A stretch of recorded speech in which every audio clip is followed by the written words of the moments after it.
Hello guys, देखिए हम पढ़ रहे थे विलयन की सांद्रता को व्यक्त करने के लिए। विलयन की सांद्रता को किस तरह से व्यक्त करते हैं, तो विलयन की सांद्रता को व्यक्त करने के मैंने कुछ टर्म्स आपको बताए थे, जैसे द्रव्यमान प्रतिशत, आयतन प्रतिशत, द्रव्यमान आयतन प्रतिशत, नॉर्मलता, मोलरता, मोलकता, फॉर्मलता, मोल प्रभाज्य और ppm। ये सभी टर्म्स थे विलयन की सांद्रता को व्यक्त करने के। उनमें से हम द्रव्यमान प्रतिशत और आयतन प्रतिशत को पढ़ चुके हैं। इसके बाद नॉर्मलता में बात करेंगे। तो नॉर्मलता क्या होती है, नॉर्मलता किसे कहते हैं। सबसे पहले नॉर्मलता की परिभाषा जानेंगे, फिर इसका स्रोत, इकाई और उसके बाद इसमें न्यूमेरिकल करेंगे। तो देखिए, मान लीजिए आपके पास कोई 1 लीटर विलयन, 1 लीटर विलयन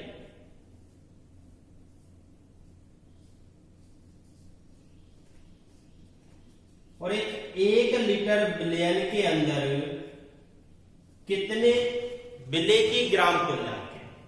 इसमें यहां पर ग्राम तुल्यांकों की संख्या देखेंगे। 1 लीटर विलयन के अंदर विलेय के कितने ग्राम तुल्यांक उपस्थित है, उनकी संख्या को ही विलयन की नॉर्मलता कहते हैं।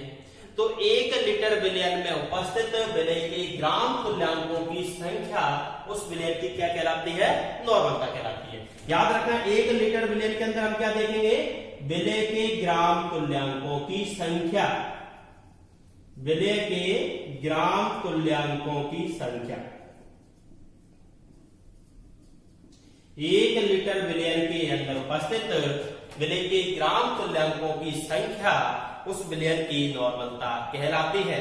इसे कैपिटल एन से प्रदर्शित करते हैं। याद करो, आपके पास कोई 1 लीटर विलयन है, उसमें आपने विलेय के ग्राम तुल्यांकों की संख्या को देखा। 1 लीटर विलयन के अंदर ही जितने विलेय के ग्राम तुल्यांक होंगे उसे ही उस विलयन की नॉर्मलता कह देंगे। तो 1 लीटर विलयन के अंदर उपस्थित या 1 लीटर विलयन में उपस्थित विलेय के ग्राम तुल्यांकों की संख्या विलयन की क्या कहलाती है, नॉर्मलता। इसे किससे प्रदर्शित करते हैं, कैपिटल एन। देखिए, इसका फॉर्मूला निकालेंगे। नॉर्मलता कैपिटल एन से प्रदर्शित करते हैं। किसकी संख्या देख रहे थे आप, विलेय के ग्राम तुल्यांकों की संख्या। ऊपर लिखेंगे विलेय के ग्राम तुल्यांकों की संख्या, विलेय के ग्राम तुल्यांकों की संख्या अपॉन विलयन का आयतन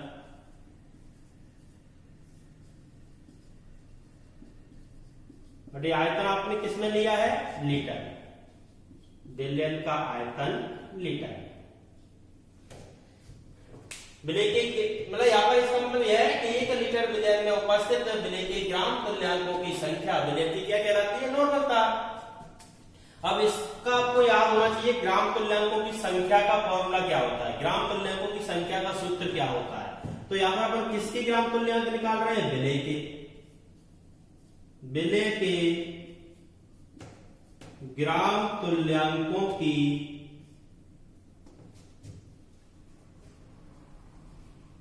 संख्या का सूत्र होता है, याद रखना, तुल्यांकों ग्राम तुल्यांकों की संख्या का सूत्र होता है भार अपॉन तुल्यांक की बात। लेकिन किसके ग्राम तुल्यांक निकाल रहे हो, विलेय का। तो यहां पर फॉर्मूला हो जाएगा विलेय का भार अपॉन विलेय का तुल्यांक की भार। विलेय का तुल्यांक की भार।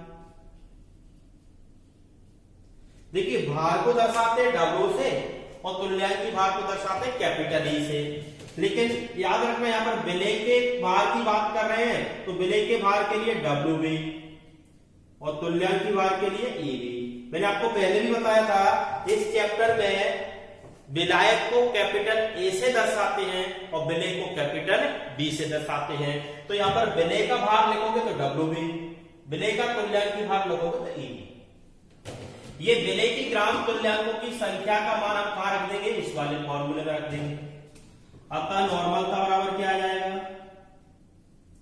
अतः नॉर्मलता बराबर आएगा विलय का भार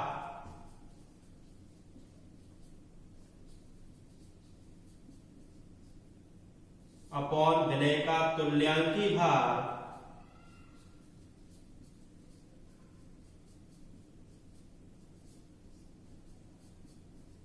इनटू नीचे क्या है, विलयन का आयतन लीटर में, विलयन का आयतन किसमें है, लीटर में, विलयन का आयतन लीटर में। अब देखिए विलय के भार को डब्ल्यूबी से दर्शा रहे हो, विलय के तुल्यांकी भार को ईबी से दर्शा रहे हैं, तो कैपिटल है नॉर्मल का बराबर क्या आ जाएगा, डब्ल्यूबी अपॉन ईबी। ऐसे विलयन के आयतन को भी से दर्शाएंगे, बट यहां पर जो आयतन है वो किसमें है, लीटर में। अब आपको याद रखना है, यदि आपको कोई न्यूमेरिकल्स दिया हुआ है और इसमें कहा गया है कि इतने लीटर में इतना विलय के ग्राम तुल्यांक उपस्थित है, तो नॉर्मलता क्या होगी। तो जब आपको नॉर्मलता ज्ञात करने वाला कोई न्यूमेरिकल दिया है और उसमें आयतन लीटर में दिया हुआ है, तो आप डायरेक्ट इस फॉर्मूले से नॉर्मलता ज्ञात कर सकते हो। लेकिन कभी कभी मिलीलीटर में भी दिया होता है, तो मिलीलीटर वाला भी फॉर्मूला हम यहाँ पे लिख देते हैं, नॉर्मलता बराबर डब्ल्यूबी अपॉन ईबी। जब आप आयतन को मिलीलीटर में करोगे तो मिलीलीटर में करोगे तो यहाँ पर ऊपर 1000 का मल्टीप्लाई होता है। ये कि ये भी इसका फॉर्मूला है नॉर्मलता का, और ये भी, दोनों नॉर्मलता के फॉर्मूले हैं। जब लीटर में आपको वैल्यू दी हो आयतन की, तब आप इस फॉर्मूले को उपयोग करोगे, और जब मिलीलीटर में दिया हो तब इसका उपयोग। अब नॉर्मलता की इकाई की बात करते हैं, तो आपको याद रखना है नॉर्मलता में जब हम परिभाषा देख रहे थे तो उसमें याद किया था आपने कि 1 लीटर विलयन में उपस्थित विलय के ग्राम तुल्यांकों की संख्या, 1 लीटर विलयन में विलय के ग्राम तुल्यांकों की संख्या आपने देखी थी। तो इस वाले फॉर्मूले से हम अगर इकाई निकालेंगे तो ग्राम तुल्यांक प्रति लीटर इसकी इकाई आ जाती है। नॉर्मलता की जो इकाई होती है, नॉर्मलता की इकाई क्या हो जाएगी, ग्राम तुल्यांक प्रति लीटर, या फिर आप याद रखना एक अपन और यूज करते हैं, नॉर्मल होती है, नॉर्मल होती है। देखिए अब एक सिंपल सी परिभाषा आती है आपसे, नॉर्मल विलयन किसे कहते हैं, नॉर्मल विलयन किसे कहते हैं। तो यहां पर अभी अपन नॉर्मलता की परिभाषा देख रहे थे, तब आपने देखा था 1 लीटर विलयन में उपस्थित विलय के ग्राम तुल्यांकों की संख्या नॉर्मलता कहलाती है। जब विलयन की नॉर्मलता 1 होती है, विलयन की नॉर्मलता कितनी हो, 1, तब उस विलयन को नॉर्मल विलयन कहते हैं। अब वो 1 नॉर्मलता कब आएगी, नॉर्मलता का मान 1 कब होगा, जब आप 1 लीटर में विलय के ग्राम तुल्यांकों की संख्या 1 लोगे।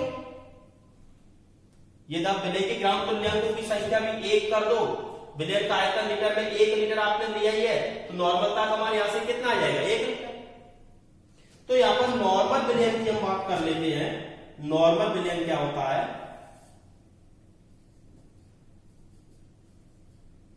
नॉर्मल विलयन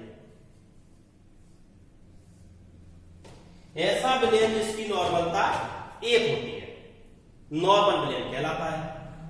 या आप ऐसे कह सकते हो, जब 1 लीटर विलयन में विलय के ग्राम तुल्यांकों की संख्या 1 होती है, तब उस विलयन को नॉर्मल विलयन कहते हैं।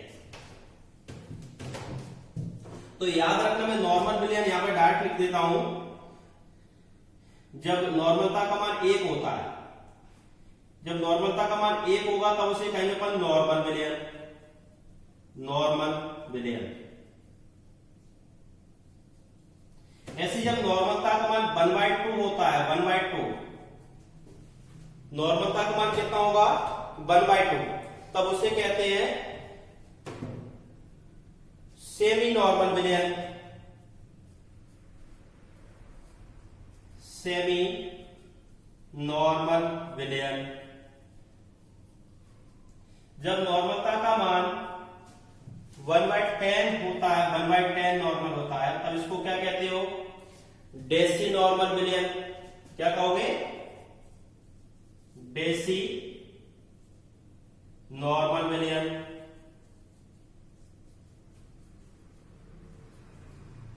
और जब नॉर्मलता का मान 1/100 होता है,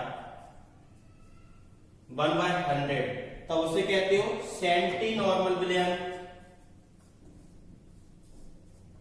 सेंटी नॉर्मल विलयन। और जब नॉर्मलता का मान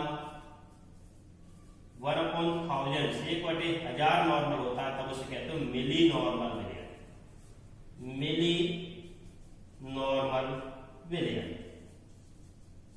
तो ये कुछ टर्म्स है, आपको याद रखना है नॉर्मल विलयन के लिए। जब नॉर्मलता का मान 1 नॉर्मल होता है, नॉर्मलता का मान कितना होता है, 1, तब उसे क्या कहते हो, नॉर्मल विलयन। इसी तरह 1/2 नॉर्मलता होगी तब उसे सेंटी नॉर्मल विलयन कहेंगे, सॉरी सेमी नॉर्मल विलयन कहते हैं। 1/10 नॉर्मल होता है तो डेसी नॉर्मल विलयन कहते हैं। 1/100 होता है सेंटी नॉर्मल विलयन, और 1/1000 होता है मिली नॉर्मल विलयन, मिली नॉर्मल विलयन। अब इसी तरह आपको इसमें नॉर्मलता पर ताप का प्रभाव देखना है, ताप का प्रभाव। तो आपको याद रखना है ताप से नॉर्मलता प्रभावित होती है, ताप से नॉर्मलता क्या होती है, प्रभावित होती है। यदि आप ताप बढ़ाते हो तो इस फॉर्मूले आपको दिख रहा है आयतन से ये संबंधित है, ताप बढ़ाने पर आयतन बढ़ेगा तो नॉर्मलता क्या हो जाएगी, घट जाएगी। याद रखना नॉर्मलता आयतन से संबंधित होती है और ताप बढ़ाने पर आयतन बढ़ता है, इसलिए नॉर्मलता क्या हो जाती है, घट जाती है। तो इस पॉइंट को भी मैं यहां पर लिख देता हूं।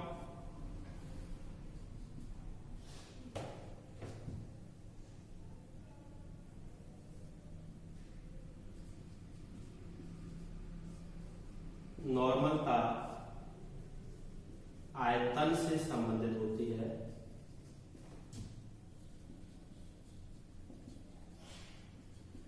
आयतन से संबंधित होती है,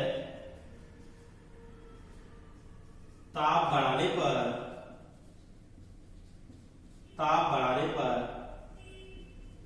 आयतन बढ़ता है, इसलिए नॉर्मलता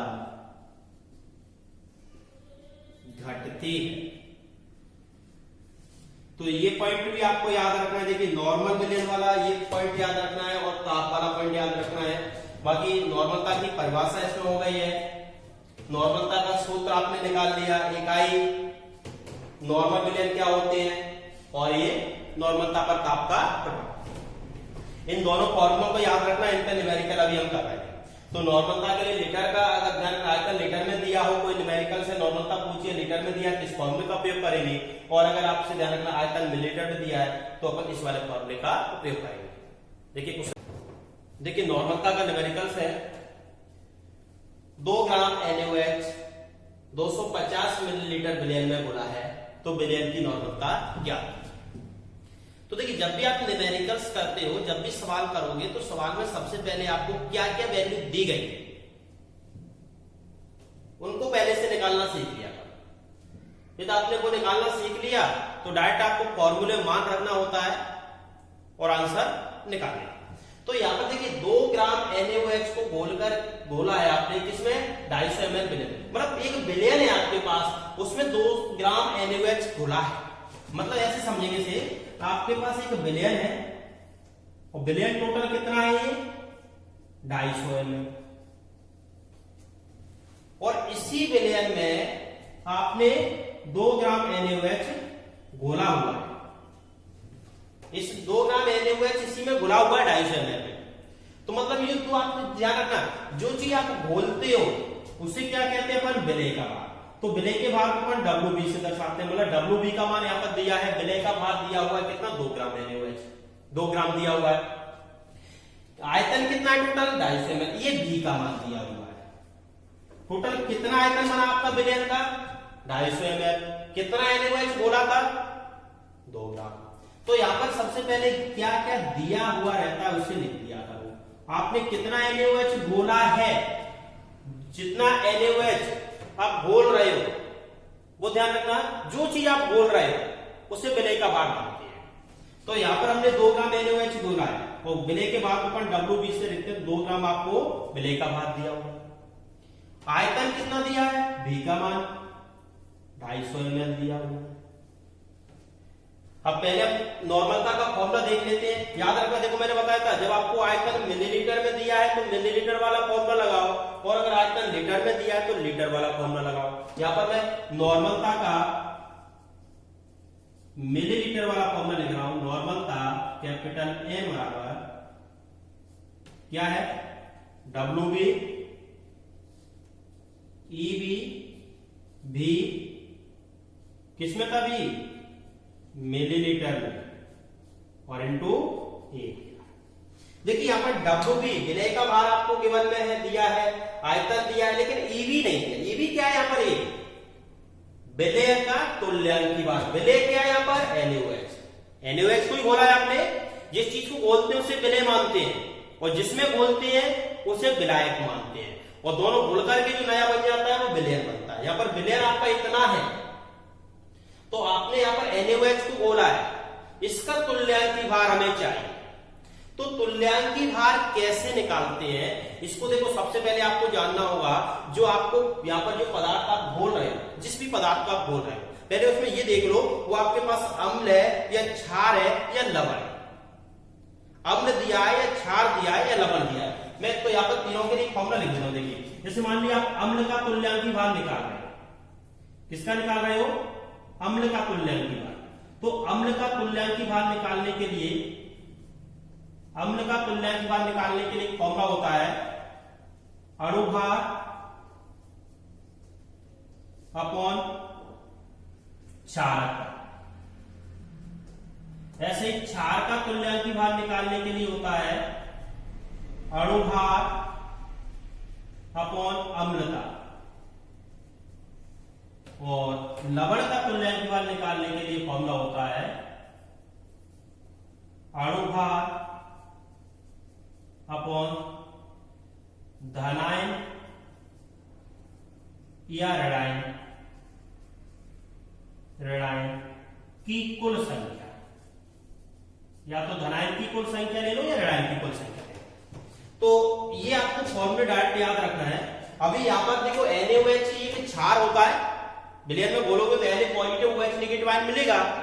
तो इसकी क्षार की अम्लता कैसे पता करेंगे, आपको पता है क्षार के लिए फॉर्मूला आप इससे तुल्यांकी भार को निकाल लोगे, क्षार का तुल्यांकी भार निकालोगे तो अणुभार अपॉन अम्लता। अम्लता कैसे पता करेंगे, तो याद रखना है जब आप किसी भी पदार्थ को विलयन में घोलते हो तो विलयन में घोलने के बाद वो आयनों में टूटेगा। तो ध्यान रखना, अगर क्षार होगा तो उसमें आपको OH नेगेटिव आयन मिलेंगे, अम्ल होगा तो H प्लस आयन मिलेंगे, और लवण होगा तो उसमें धनायन और ऋणायन मिलेंगे आपको। तो वहां पर आपको ये देखना है, जैसे आपने NaOH को जल के अंदर घोला, घोलने के बाद ये आयन में टूटेगा, कितने OH आयन यहां पर ये देगा, जितने OH आयन देगा वही उसकी क्या हो जाएगी, अम्लता। जैसे इसको NaOH को घोलोगे तो केवल एक OH नेगेटिव आयन देगा, भले इसकी अम्लता एक है, एक लिखेंगे इसकी जगह। ये तो कोई दूसरा क्षार होता, अगर विलयन में 2 OH आयन दे रहा होता तो यहां पर अम्लता 2 हो जाती। ऐसे ही अम्ल के लिए याद रखना, यहां पर अपन क्या करेंगे, H प्लस आयन की संख्या, OH प्लस आयन की संख्या देखेंगे, जितनी H प्लस आयन की संख्या होगी उसको अपन क्षारकता कह देंगे। जैसे HCl है, HCl की क्षारकता कितनी हो जाएगी, इसमें H प्लस और Cl नेगेटिव मिलता है तो क्षारकता इसकी कितनी हो जाएगी, 1। H2SO4 को देखो, H2SO4 2H प्लस आयन देता है और SO4 डाइनेगेटिव आयन देता है, तो 2H आयन दे रहा है, इसकी क्षारकता 2 है। तो यहाँ पर कितने H प्लस आयन दे रहा है, कितने OH नेगेटिव आयन दे रहा है, वही उसकी अम्लता या क्षारकता होगी। तो यहाँ पर याद रखना, देखिए इसका अगर अपन यहाँ पर NaOH का तुल्यांकी भार निकालें तो NaOH का तुल्यांकी भार कैसे निकालेंगे, NaOH का तुल्यांकी भार, NaOH का अणुभार कितना आएगा, सोडियम का परमाणु क्रमांक होता है 23, ऑक्सीजन का 16, हाइड्रोजन का 1, टोटल ये अणुभार आ जाएगा 40। तो अणुभार को आ गया 40, और इसकी अम्लता कितनी आ रही है, 1। एक ही OH नेगेटिव आयन देगा विलयन के अंदर 1, तो इसका जो तुल्यांकी भार है कितना आ जाएगा, 40। देखिए अभी भी अगर ये किसी को समझ में नहीं आया है तो मैंने एक तुल्यांकी भार कैसे निकालें और अणुभार कैसे निकालें, इसके लिए अलग से 2 छोटे छोटे से वीडियो है 5-5 मिनट के, उनको एक बार देख लेना।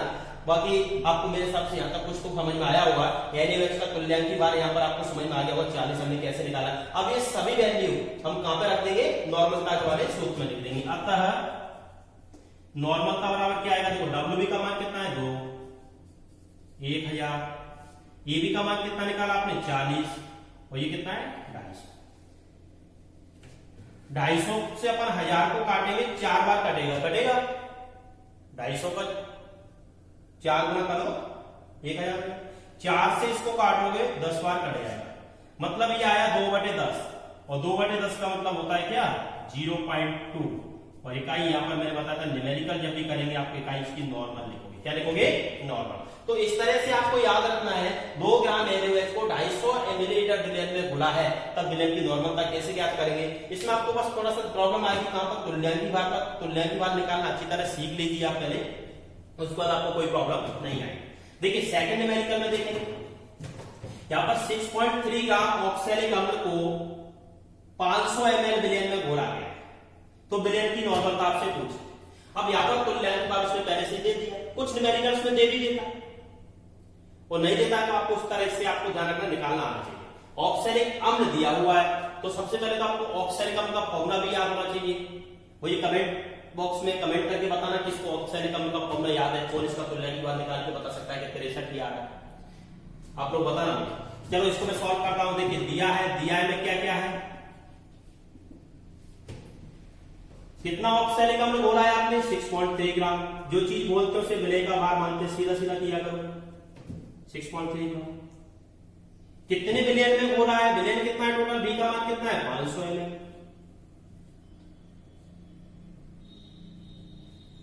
और यहां पर तो तुल्यांकी भार भी दे दिया, ईबी का मान भी दिया है, तुल्यांकी भार कितना है 63। बस डायरेक्ट फॉर्मूला आपको लगाना है, नॉर्मलता का फॉर्मूला लगाओ डायरेक्ट, WB 1000 EB इंटू ए, इसमें मिलीलीटर वाला फॉर्मूला ले रहे हैं, तो यहां पर WB कितना है 6.3, 1000, EB कितना है 63, और ये कितना है 500। 500 से 1000 को काटोगे 2 बार कट जाएगा, इसका पॉइंट हटाओ, नीचे 0 बढ़ाओगे 10 हो जाएगा, 63 से 63 कैंसिल हो जाएगा, फिर वही आ गया 2.10, और 2.10 मींस क्या होता है 0.2 नॉर्मल, 0.2 नॉर्मल आंसर।